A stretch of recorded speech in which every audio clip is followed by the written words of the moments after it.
الحمد لله رب العالمين الرحمن الرحيم مالك يوم الدين إياك نعبد وإياك نستعين اهدنا الصراط المستقيم صراط الذين أنعمت عليهم غير المغضوب عليهم ولا الضالين.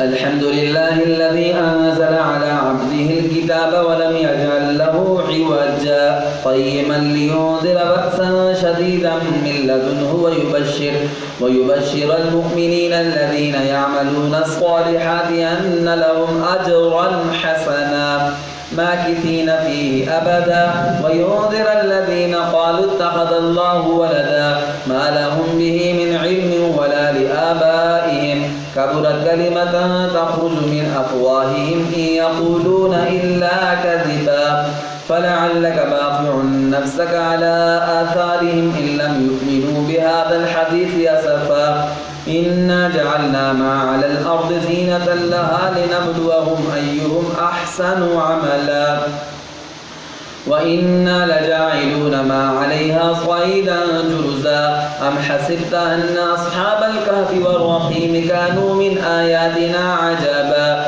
إذ أوى الفتية إلى الكهف فقالوا ربنا آتنا من لدنك رحمة وهيئ لنا من أمرنا رشدا فضربنا على آذانهم في الكهف سنين عددا ثم بعثناهم لنعلم أي الحزبين أحصى لما لبثوا ومدى. الله أكبر. سمع الله لمن حمده. الله أكبر. الله أكبر. الله أكبر.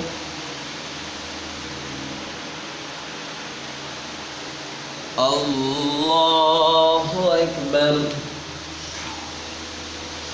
الحمد لله رب العالمين الرحمن الرحيم مالك يوم الدين إياك نعبد وإياك نستعين اهدنا الصراط المستقيم صراط الذين أنعمت عليهم غير المغضوب عليهم ولا الضالين.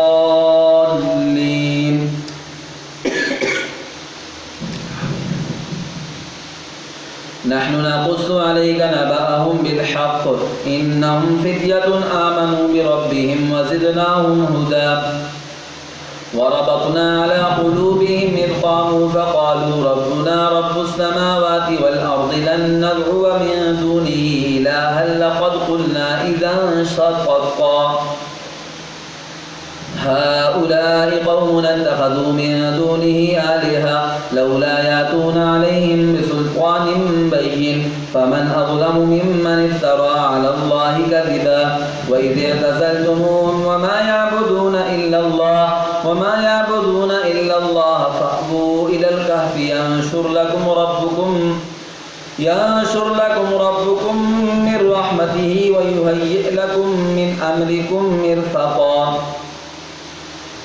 وترى الشمس إذا طلعت تزاور عن كهفهم ذات اليمين وإذا غربت تقرضهم ذات الشمال وهم في فجوة من ذلك من آيات الله من يهد الله فهو المهتد ومن يضلل فلن تجد له وليا مرشدا.